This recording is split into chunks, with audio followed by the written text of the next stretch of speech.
Welcome into Steelers Talk. I'm your host, Jack Sperry, and today on Steelers Talk, we got a full slate of Steelers news and rumors to cover with you guys today. First up, we're going to be talking about Justin Fields, and ESPN claims that he is the better option for the Pittsburgh Steelers offense. I will react to that and give my take as to which quarterback is the better fit in Arthur Smith's scheme. Then we'll talk about James Daniels. Could he be on the trade block after it was revealed that he is no longer in contract negotiations with the Pittsburgh Steelers on an extension? And then we'll finish up today's show with Week 2 Steelers OTA takeaways. I got more stuff from OTAs this week, some pretty interesting tidbits for you guys at the end of today's show. So make sure you guys don't go anywhere. And for OTA coverage on X, you can find me at Jack_Sperry. I've been putting out clips all week. I've been putting out my takeaways, all that great stuff. So if you want more Steelers updates all throughout the offseason program, you can find me at Jack_Sperry. And if you want a shout out on a future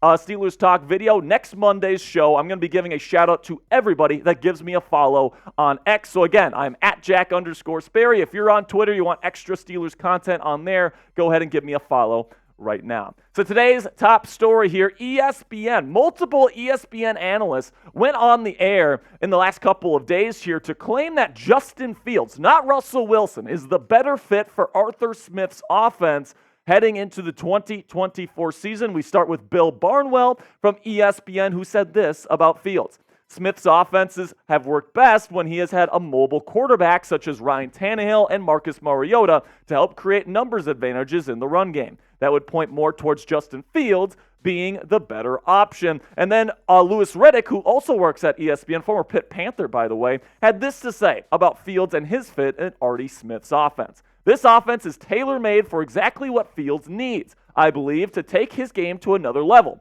Why? Because they run the football. They change the launch points. They use the play-action pass. They use the dynamic running ability of the quarterback to their advantage. So listen, man, I think Fields is a good fit for Arthur Smith's offense. I've been saying this for literally months at this point when we were still speculating which quarterback the Steelers were going to bring in. I think Fields is an excellent fit in Arthur Smith's offense, all right? But the question is Russell Wilson a good fit in this offense as well? And, the answer to that is absolutely he is. In fact, this might be the perfect offensive system for his skill set. Somebody that can throw the ball down the field with those deep play action shots. That's how he made his money there in Seattle, and that's what he's going to be doing here in Pittsburgh. And then Louis Riddick also said that he thinks Justin Fields is going to take over the starting job midway through the 2024 campaign. This is what he had to say. What's going to wind up happening is Justin Fields is going to take over probably halfway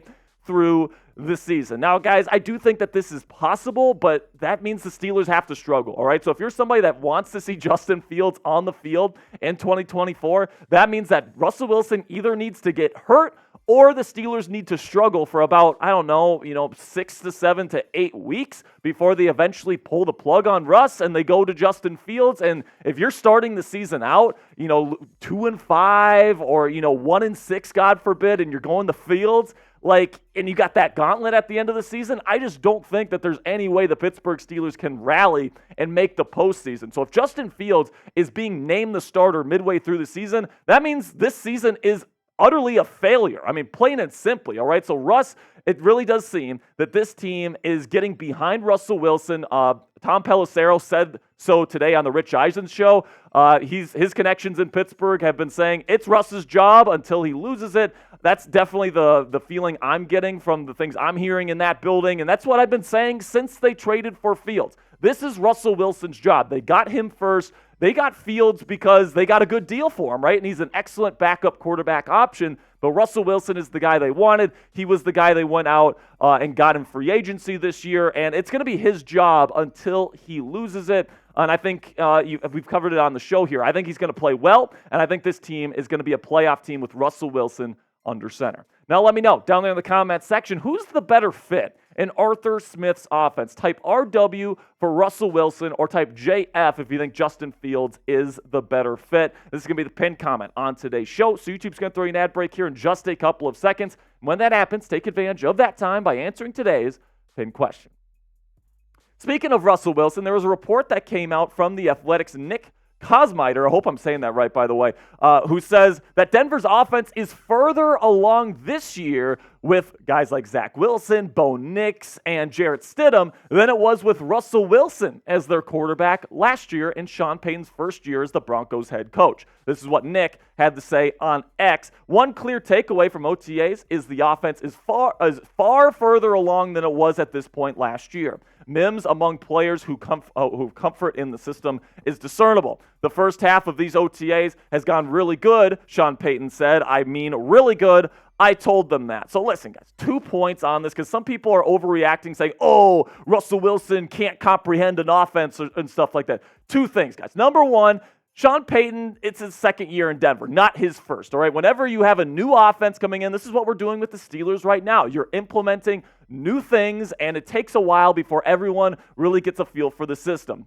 This is year 2 in that Denver system where a lot of the guys in that building have already gone through a year of the Sean Payton terminology and verbiage and all this stuff, so they're further ahead just because this is Payton's second year and not his first year. But then the second point here is that this was never Russ's style of offense. Russ is the type of guy that likes to have simple reads, likes to throw the ball down the field, and then he likes to make plays outside of structure. Russell Wilson is not the type of guy that is a good fit in Sean Payton's offense because Payton wants a guy that's a point guard, that's a distributor, that can make checks at the line of scrimmage, that can go through a 4-5 read progression within the first 2-3 seconds of his drop back, right? There's a lot of different things that Sean Payton expects from his quarterback, and none of those things fit Russell Wilson's play. So, of course, it was going to be slow with Russell Wilson, who's just not that type of quarterback. But what matters for Russ right now is that he is in a system that's going to work for him. Arthur Smith's offense is known to be extremely quarterback friendly. Ryan Tannehill, of all people, looked like an all-pro caliber quarterback in this system. Okay, and Russell Wilson is somebody that has, a ton of playoff experience, has been in a bunch of big games, was an MVP candidate just, 3-4 years ago. Now, I know, it's 3-4 years ago, but this is somebody that has been through the ringer there in Denver with 2 offensive play callers that really didn't fit his play style. Now he's in a position where he can succeed behind an excellent defense, a really good run game, a good offensive line that's going to protect him, and hopefully a good bunch of weapons here that for him to target. So I think Russell Wilson is exactly where he needs to be, and I think he's going to have a nice bounce-back season here in 2024. So coming up here on Steelers Talk, could the Steelers trade James Daniels? I'm going to let you guys know the latest scoop on him here in just a second. But first, if you're a believer in Russell Wilson like I am and you want to help out the channel here, you can go ahead and go to chatsports.com/Russ. That is our link to our friends at Fanatics, where you can get a new Russell Wilson jersey today. And if you make a purchase by using that link, Fanatics is going to give us a part of the proceeds. So if you want to help out the channel and you're looking to get a brand new Russell Wilson jersey in your closet today, go to chatsports.com/Russ and make it happen. So now let's talk about James Daniels here, where the Steelers are reportedly not looking to extend him, where Daniels told, I believe it was Alan Saunders from Steelers Now this week, that they're not looking to extend him, and they're not discussing anything at this point. So could he be traded? That is the latest buzz surrounding the starting right guard for the Steelers right now. Saunders said this: Steelers guard James Daniels told me today that he's been informed that there will not be talks of a contract extension between him and the team this offseason. So now people are saying, is Daniels going to get traded? All this different stuff. Should we unload him before he ends up leaving in free agency for nothing? And, I don't think he's going to get traded straight up for a draft pick, but what I could see happen, guys, is that he's used in a trade for a big-name wide receiver. Now, whether that's Brandon Ayuk, whether that's Deebo Samuel, whether that's DK Metcalf, whether that be somebody else, I do think James Daniels is a really good starting guard, and for teams like the Niners and the Seattle Seahawks that could use starting guard help, I do think James Daniels could potentially be a trade piece here that could be used, especially because Mason McCormick is looking great in OTAs. We break down all the top wide receiver trade targets for post-June 1st on the channel. We did this earlier this week, so if you want to see that video, I'm going to put the link to that in the comments and description of today's show. So personally, guys, I'd like to keep Daniels for one more season because this is the first time in forever, it seems like, that the Steelers actually have legitimate depth at the offensive line position. And I would say enjoy this depth while you still have it. James Daniels is going to be a free agent next year. He's going to walk, whatever.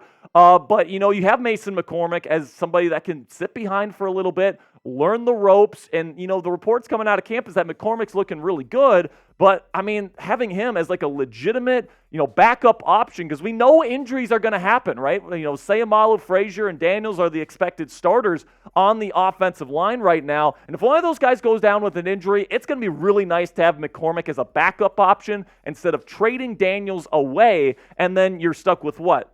Nate Herbig as your backup, interior lineman option. And, you could do worse than Nate Herbig as a depth piece on the interior. But I think Mason McCormick brings it to a whole nother level for the Steelers, a team that's trying to win now. I think offensive line depth is very important. So I'd probably keep James Daniels if I could do that. Now, who gets traded? Let me know down there in the comments section. Could James Daniels get traded type JD? Do you think Dan Moore Jr., who we've talked about as a potential trade candidate, do you think he gets traded type DM? Or do you think both guys get phased out here in Pittsburgh type B if you think both?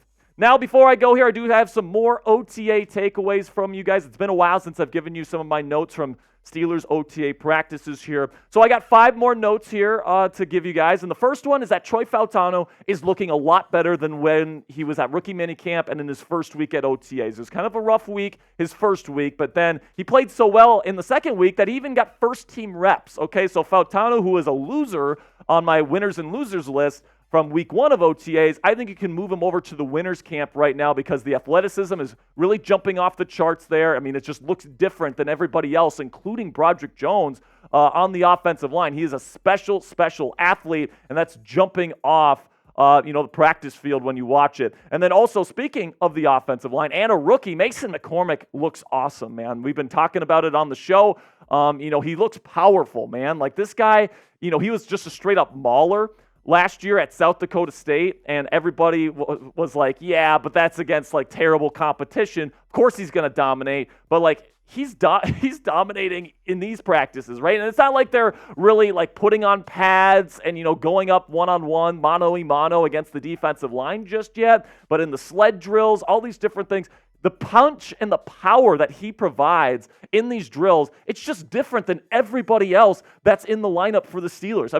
It's just insane to watch. This guy brings a punch that just you don't see every day. And I think he might end up being a serious steal for the Pittsburgh Steelers in future years, if not this year. Then we get to the wide receivers here, and I think multiple wide receivers had good weeks this week, including Michigan rookie receiver Roman Wilson. He looked awesome this week. He looked good last week too, but man, this guy just makes incredible catches. He runs crisp routes. He's going to be ready to play right away, in my opinion. Calvin Austin III has also made some splash plays. Of course, when you've got that speed, it's easy to stand out. And then Quez Watkins has really developed a chemistry with Russell Wilson already. Now, keep in mind, Quez Watkins has been a camp kind of superstar before with the Eagles, and then he gets to the season, he's not nearly as good. So, take it with a grain of salt, what you're hearing about Quez Watkins right now, but seeing that he has that nice early connection with Russell Wilson is certainly nice to hear, and I'm going to be interested to see how he plays heading into camp this year.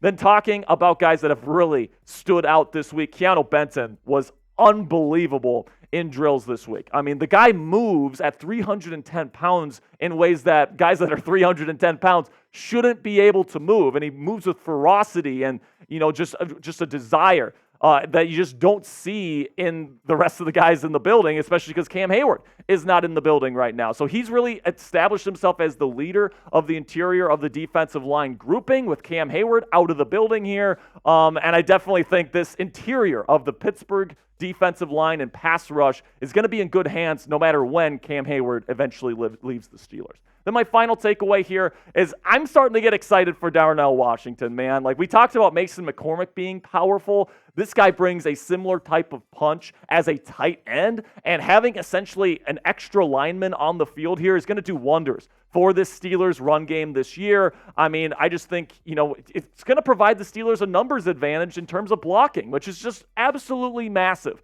In terms of an advantage in the run game, especially when you got a big-bodied running back like Najee Harris, and you got a guy that can make guys miss like Jaylen Warren. I just feel like Darnell Washington, especially if he can clean up some of the big mistakes and rookie mistakes he had last year, and he's more of a true pro this season, man, this offense and this run game is going to be super hard to stop, especially late in the season. All right, that's going to be it for today's news and rumors coverage, guys. If you want more content from me, again, you can find me at Jack_Sperry. If you want to shout out on Monday's edition of Steelers Talk, I'm going to shout out everybody that gives me a follow over the weekend. Then at sparedog.football on Instagram for just general NFL content. And so a special shout out here to everybody that quote tweeted my pinned tweet from earlier this week. So shout out to Brian, Zach, Omar Khan, Berg Sports, Alex Manderful, and Joey Porter Jr. Burner. So make sure you guys click that subscribe button right now for more Steelers news and rumors content all throughout the 2024 offseason.